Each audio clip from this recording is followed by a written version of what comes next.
नमस्कार दर्शकों, स्वागत करता हूँ आपका विशेष बुलेटिन में। महाराष्ट्र की सियासत में एक और नया मोड़। विधान परिषद में विपक्ष के नेता का पद पिछले महीने से खाली पड़ा है और अब कांग्रेस ने इस मुद्दे पर दबाव बढ़ा दिया है। ऐसे में दर्शकों, विपक्ष के नेता का पद अब तक क्यों खाली है?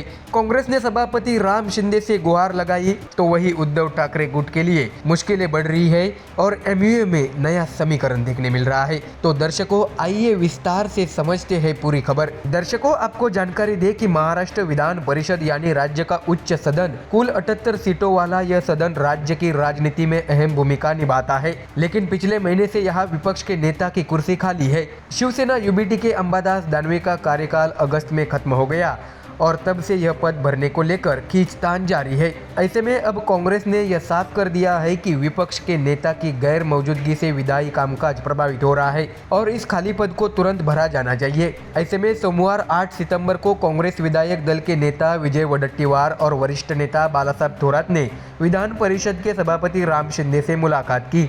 उन्होंने औपचारिक रूप से आग्रह किया कि उच्च सदन में विपक्ष के नेता की नियुक्ति पर तत्काल फैसला लिया जाए। तो वही मीडिया से बात करते हुए बालासाहेब थोरात ने यह भी कहा है कि कांग्रेस पहले ही विपक्ष के नेता पद के लिए दावा पेश कर चुकी है। हमने सभापति को पत्र दिया है और उनसे निर्णय में तेजी लाने का अनुरोध किया है। विपक्ष के नेता का अभाव विधान परिषद की कार्यवाही पर असर डाल रहा है। ऐसे में दर्शकों, यह बयान साफ संकेत देता है कि कांग्रेस इस पद को लेकर गंभीर है और अब महाविकास आघाड़ी यानी एमयूए के भीतर अपने सहयोगियों के साथ रणनीति तेज कर चुकी है।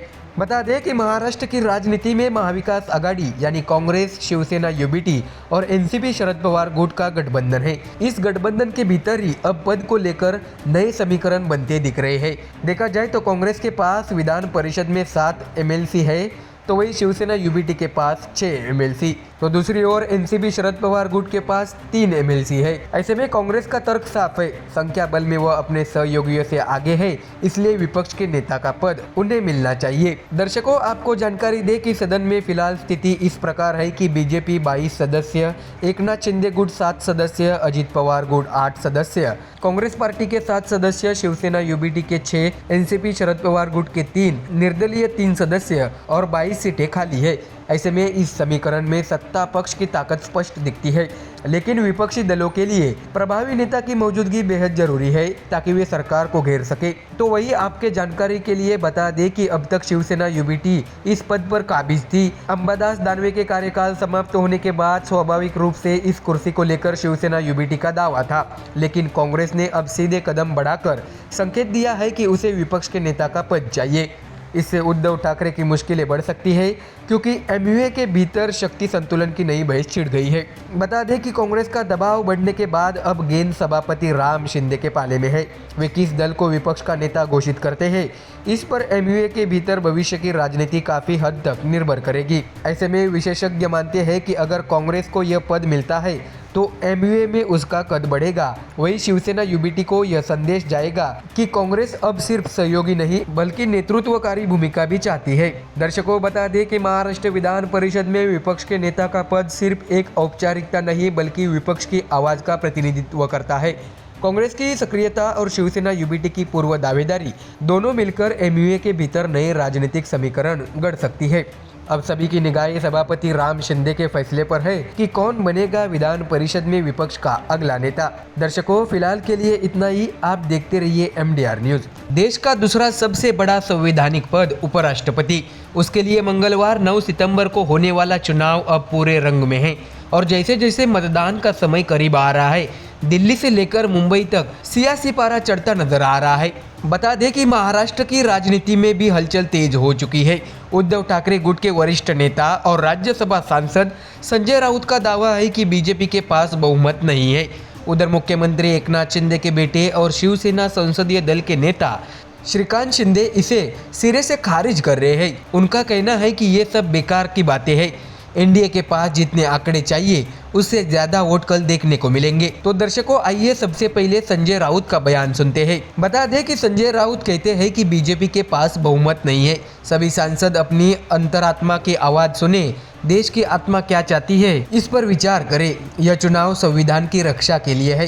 राउत यही नहीं रुके, उन्होंने मौजूदा उपराष्ट्रपति जगदीप धनखड़ को लेकर भी सवाल उठा दिया। उन्होंने कहा है कि पता नहीं वे दिल्ली में है या बाहर ले जाए गए हैं। जब तक वे सार्वजनिक रूप से सामने नहीं आते, हम पूछते रहेंगे कि हमारे पूर्व उपराष्ट्रपति कहाँ है। ऐसे में अब आपको बता दें कि उपराष्ट्रपति के चुनाव में लोकसभा और राज्यसभा दोनों सदनों के सांसद वोट डालते हैं।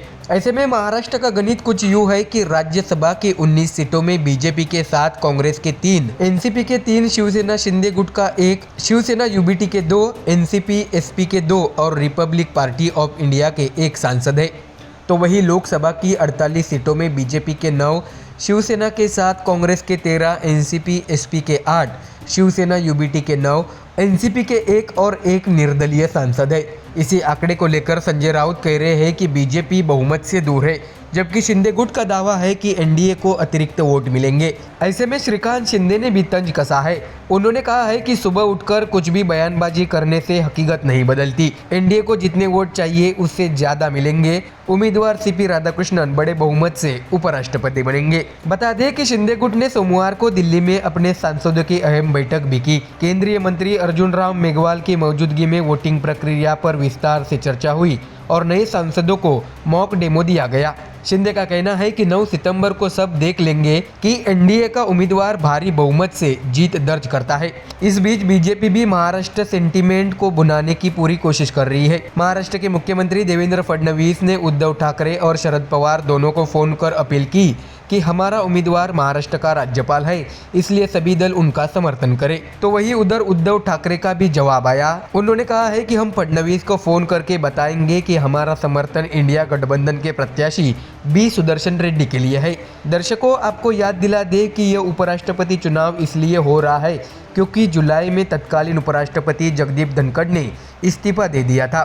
अब सत्तारूढ़ एनडीए ने मौजूदा महाराष्ट्र राज्यपाल सीपी राधाकृष्णन को मैदान में उतारा, जबकि विपक्षी इंडिया गठबंधन ने सुप्रीम कोर्ट के पूर्व जज बी सुदर्शन रेड्डी को प्रत्याशी बनाया है। तो दर्शकों, सवाल यही है, क्या महाराष्ट्र की राजनीति उपराष्ट्रपति चुनाव का पलड़ा बदल सकती है? क्या वाकई बीजेपी बहुमत से दूर है या फिर एनडीए अपने आंकड़े से ज्यादा वोट हासिल कर दिखाएंगे? ऐसे में तस्वीरें मंगलवार शाम को साफ हो जाएगी। फिलहाल के लिए इतना ही। चुनावी कवरेज पर हमारी नजर लगातार बनी रहेगी। बने रहिए हमारे साथ। नमस्कार दर्शकों, आज की बड़ी खबर जम्मू कश्मीर से, जहां आम आदमी पार्टी के विधायक मेहराज मालिक को जन सुरक्षा अधिनियम PSA के तहत गिरफ्तार कर लिया गया। डोडा से आप विधायक मेहराज मालिक को देर रात हिरासत में लिया गया और उसके बाद उन्हें भद्रवाह जिला जेल में शिफ्ट कर दिया गया। पुलिस ने उन पर अधिकारियों के साथ दुर्व्यवहार, युवाओं को भड़काने और राहत कार्यों में बाधा डालने जैसे गंभीर आरोप लगाए हैं। अधिकारियों का कहना है कि इलाके में सार्वजनिक व्यवस्था बनाए रखने के लिए यह कदम जरूरी था। ऐसे में दर्शकों, आपको बता दें कि पुलिस ने मेहराज मलिक के खिलाफ 18 FIR और कई जन शिकायतों का हवाला देते हुए ये कार्रवाई की है। PSA यानी public safety act Jammu Kashmir का वह प्रशासनिक कानून है जिसके तहत बिना औपचारिक आरोप या सुनवाई के किसी भी व्यक्ति को 2 साल तक हिरासत में रखा जा सकता है। यानी मेहराज मलिक मौजूदा समय में PSA के तहत गिरफ्तार होने वाले पहले विधायक बन गए हैं।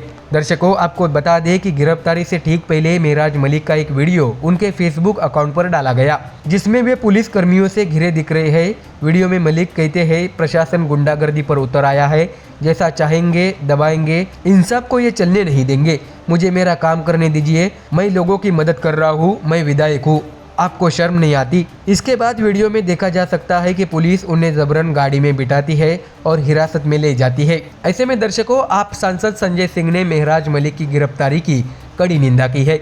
उनका कहना है कि मलिक अपने क्षेत्र के लिए अस्पताल की मांग कर रहे थे, लेकिन जम्मू कश्मीर पुलिस ने उन्हें गिरफ्तार कर लिया। यह शासन की तानाशाही है। मलिक संघर्षशील नेता है, वे ऐसी कायराना कार्रवाई से डरने वाले नहीं है। बता दें कि मेहराज मलिक जम्मू कश्मीर में आम आदमी पार्टी के एकलौते विधायक हैं। 2024 के विधानसभा चुनाव में उन्होंने 23,228 वोट पाकर बीजेपी उम्मीदवार गजय सिंह राणा को हराया था, जिन्हें 18,690 वोट मिले थे। तो वही नेशनल कॉन्फ्रेंस के उम्मीदवार खालिद नजीब को उस चुनाव में 13,334 वोट मिले थे। तो वही इससे पहले दिसंबर 2020 में मेहराज मलिक ने डोडा जिले के कहारा निर्वाचन क्षेत्र से जिला विकास परिषद चुनाव जीता था। विधानसभा चुनाव जीतने के बाद उन्होंने उस पद से इस्तीफा दे दिया। ऐसे में अब सवाल उठ रहा है कि क्या मेहराज मलिक के खिलाफ की गई यह कार्रवाई वास्तव में कानून व्यवस्था बनाए रखने की जरूरत थी या फिर राजनीतिक दबाव का परिणाम। आम आदमी पार्टी इसे लोकतांत्रिक आवाज को दबाने की कोशिश बता रही है, जबकि प्रशासन का कहना है कि कई शिकायतों और एफआईआर के बाद ही यह कार्रवाई जरूरी हुई। बता दें कि जन सुरक्षा अधिनियम पीएसए को लेकर अक्सर विवाद होता रहा है, क्योंकि यह कानून बिना मुकदमा चलाए लंबे समय तक हिरासत की अनुमति देता है। मानवाधिकार संगठनों ने कई बार इस पर सवाल उठाए हैं। मेहराज मलिक का मामला अब इस बहस को एक बार फिर जिंदा कर सकता है कि क्या जनप्रतिनिधियों पर भी इस तरह का कठोर कानून लगाया जाना उचित है। दर्शकों, फिलहाल मेहराज मलिक भद्रवाह जेल में है। आगे अदालत में चुनौती दी जा सकती है और राजनीतिक गलियारों में यह मुद्दा गर्म होने की संभावना है। ऐसे में जम्मू कश्मीर की राजनीति में यह घटना बड़ा मोड़ साबित हो सकती है, क्योंकि यह न केवल आपकी मौजूदगी को सुर्खियों में ला रही है, बल्कि केंद्र शासित प्रदेश में लोकतांत्रिक प्रक्रियाओं पर भी सवाल उठा रही है। आप क्या सोचते हैं? क्या मेहराज मलिक की गिरफ्तारी जरूरी थी या फिर यह विपक्ष की आवाज को दबाने की कोशिश? हमें कमेंट्स में बताइए। और देश और दुनिया की और बाकी खबरें जानने के लिए आप बने रहिए हमारे चैनल MDR न्यूज़ के साथ। दर्शकों, आज की बड़ी खबर जम्मू कश्मीर से, जहां अस्पताल की मांग उठाने पर आम आदमी पार्टी के विधायक मेहराज मलिक को पुलिस ने हिरासत में लिया है। इस कार्रवाई पर पार्टी ने केंद्र सरकार और जम्मू कश्मीर प्रशासन को कटघरे में खड़ा किया है। ऐसे में दर्शकों, सबसे पहले आपको पूरा घटनाक्रम समझाते हैं। बता दें कि मेहराज मलिक, जो आम आदमी पार्टी से विधायक है, अपने विधानसभा क्षेत्र में लंबे समय से स्वास्थ्य सुविधाओं की कमी का मुद्दा उठा रहे थे। उनका कहना है कि क्षेत्र की जनता को बुनियादी चिकित्सा सुविधाएं भी नसीब नहीं है और कई बार उन्होंने प्रशासन से अस्पताल स्थापित करने की मांग की। इसी मुद्दे को लेकर वे हाल ही में एक सार्वजनिक सभा और ज्ञापन अभियान चला रहे थे। ऐसे में आम आदमी पार्टी का दावा है कि इसी जनहित की मांग को दबाने के लिए पुलिस ने उन्हें अचानक गिरफ्तार कर लिया और जेल भेज दिया। पार्टी नेताओं ने इस कार्रवाई को लोकतांत्रिक मूल्यों पर सीधा हमला बताया है। दर्शकों, आपको बता दें कि आम आदमी पार्टी के राष्ट्रीय संयोजक और दिल्ली के पूर्व मुख्यमंत्री अरविंद केजरीवाल ने सोशल मीडिया प्लेटफॉर्म एक्स पर तीखी प्रतिक्रिया दी है। उन्होंने लिखा है, क्या अपने क्षेत्र की जनता के लिए अस्पताल मांगना इतना बड़ा गुनाह है कि उसके लिए एक चुने हुए विधायक को जेल में डाल दिया जाए? मेहराज मलिक आम आदमी पार्टी के शेर है। वो हमेशा जनता की आवाज़ बनकर हक की लड़ाई लड़ते रहेंगे। जेल, धमकियां और साजिशें, ये सब आपके किसी सिपाही को कभी नहीं डरा सकती। तो वही केजरीवाल के इस बयान के बाद पार्टी की अन्य वरिष्ठ आवाजें भी मुकर हो गई। पूर्व उप मुख्यमंत्री मनीष सिसोदिया ने इसे तानाशाही बताते हुए कहा है कि तानाशाहों की पुलिस ने जम्मू कश्मीर में आप विधायक मेहराज मलिक को अस्पताल की मांग उठाने पर गिरफ्तार कर लिया।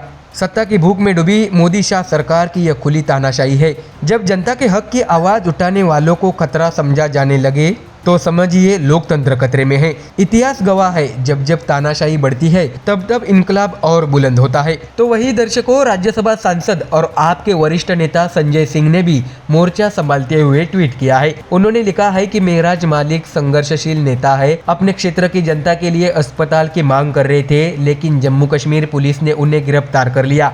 यह शासन की तानाशाही है और हम ऐसी कायराना कार्रवाई से डरने वाले नहीं। बता दें कि आम आदमी पार्टी का कहना है कि यह मामला सिर्फ एक विधायक की गिरफ्तारी का नहीं, बल्कि जनता की आवाज को दबाने की कोशिश का प्रतीक है। पार्टी नेतृत्व का आरोप है कि केंद्र शासित प्रदेश जम्मू कश्मीर में जनप्रतिनिधियों को विकास संबंधी मांग उठाने से रोका जा रहा है। ऐसे में अब बड़ा सवाल है, क्या यह कार्रवाई कानून व्यवस्था के मद्देनजर हुई या फिर जनप्रतिनिधियों की लोकतांत्रिक आवाज पर अंकुश लगाने की कोशिश है? पुलिस प्रशासन की ओर से अब तक आधिकारिक बयान सामने नहीं आया है, लेकिन राजनीतिक हलकों में बहस तेज हो गई है। विशेषज्ञों का कहना है कि किसी भी लोकतंत्र में चुने हुए प्रतिनिधि को अपने क्षेत्र की समस्याएं उठाने का पूरा अधिकार है। अगर यह अधिकार छीना जाता है तो जनता के विश्वास पर चोट लगती है। वही समर्थक पक्ष का तर्क होता है कि प्रशासनिक प्रक्रियाओं और कानून व्यवस्था बनाए रखने के लिए कभी कभी सख्त कदम उठाने पड़ते हैं, लेकिन इस कार्रवाई का औचित्य क्या है, यह स्पष्ट जवाब प्रशासन को ही देना होगा। ऐसे में दर्शकों, आम आदमी पार्टी ने साफ कर दिया है कि वह इस मुद्दे को सड़क से लेकर सदन तक उठाएगी। पार्टी का कहना है कि स्वास्थ्य सेवाएं मूलभूत अधिकार है और इसके लिए आवाज उठाना अपराध नहीं हो सकता।